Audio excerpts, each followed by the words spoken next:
Hey everyone, happy Memorial Day. My name's Jen and I just got off the Carnival Mardi Gras and I thought I would give you my likes and dislikes of my cabin. I was in cabin 1020, which is the front part of the ship on the port side.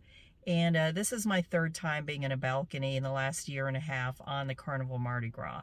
But before I go into that, I thought you might find some facts about the Carnival Mardi Gras pretty interesting that are unique to the ship. So let's get into that first, and then we'll do a cabin tour and a review of the cabin.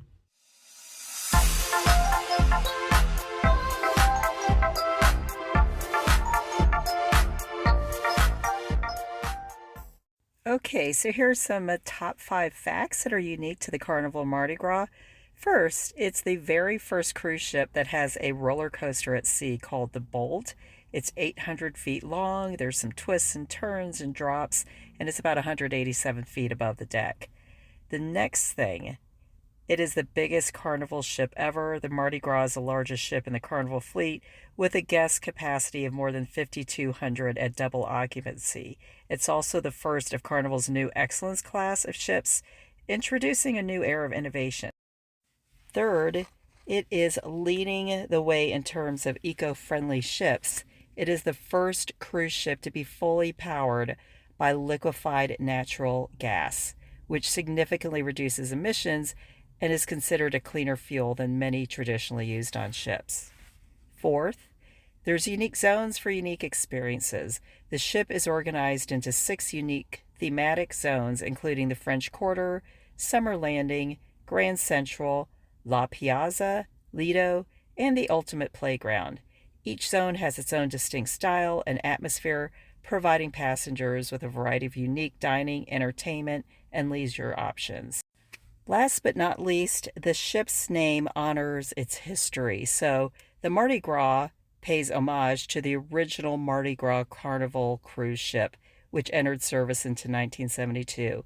The introduction of the ship and its fun, casual approach to cruising helped to revolutionize the cruise industry. So without further ado, now let's take a look at the cabin. All right, so we're going into the cabin, and notice that you have to keep your key or some type of credit card in that slot to keep the power on. What I really loved is it had a lot of drawers, so you can see the pull-out drawers in the closet. I'm going to show you some more drawers in the closet, which is pretty rare. You don't always see drawers in a closet. It's usually shelves. And then you have that wonderful safe that you can lock your passport, your credit card, your cash in,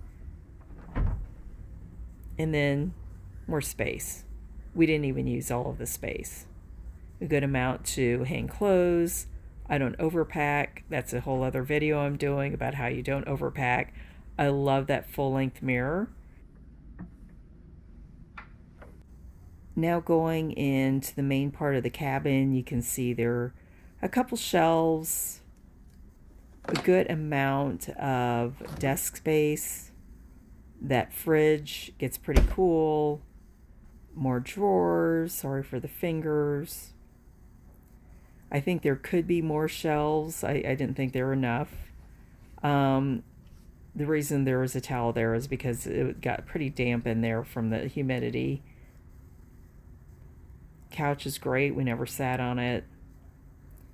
Love the TV. You could get behind it to add the Roku, which I have another video on. Now you're going to see me try to open up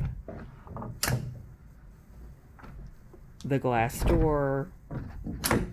The glass door is great. I loved that it was a pretty full top to bottom glass door, so you could get a good window view of the ocean. There's me trying to actually open up the glass door. Eventually I figured this thing out. It's not that hard. And just remember to close it, latch it, so the air conditioner actually goes on. I thought the balcony was pretty nice. There was privacy from the top, so people from the top of me couldn't see the balcony.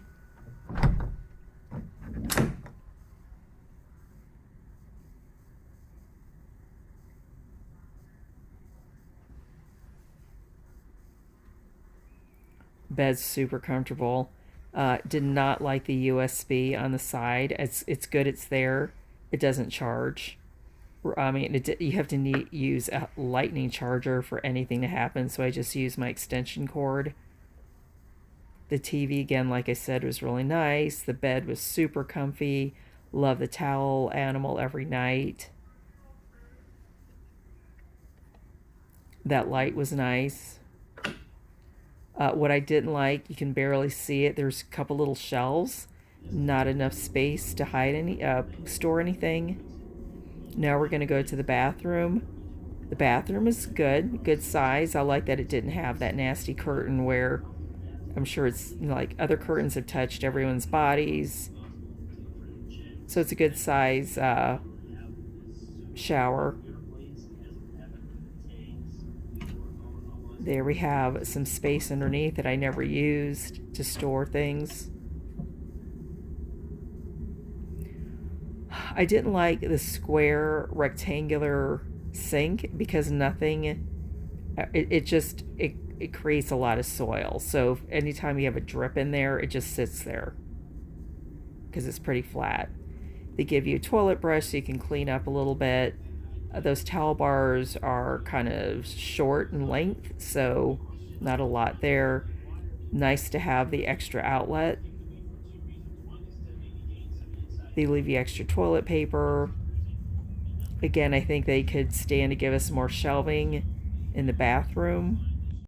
Hey everyone, so what you've been waiting for is how much did I pay for this balcony cabin. So I paid $2,300, and I didn't go through this and show you a review, but there is an interior balcony that I booked for others that was $1,800. And how did I do this?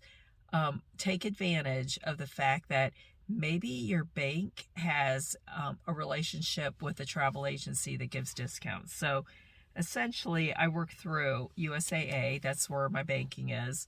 They work through a discount travel agency if it has relationships. So I got about a 4% discount.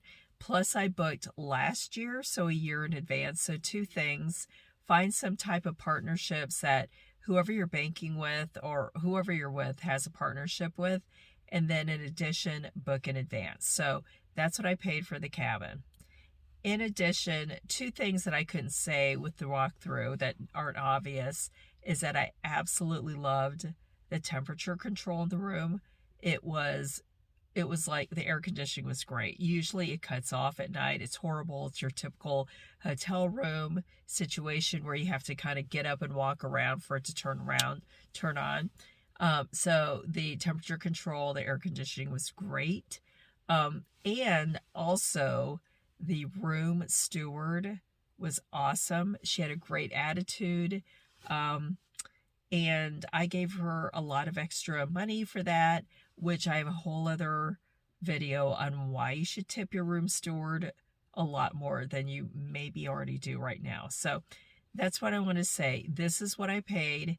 If you were to book this cabin, say last minute, I easily think it would be about 50 to 60 to even 100% more. So book in advance, get on Carnival, whatever your cruise line is, and book a year, 2, 3, whatever they let you do, because likely they will let you cancel last minute. So worst case, you might lose your deposit.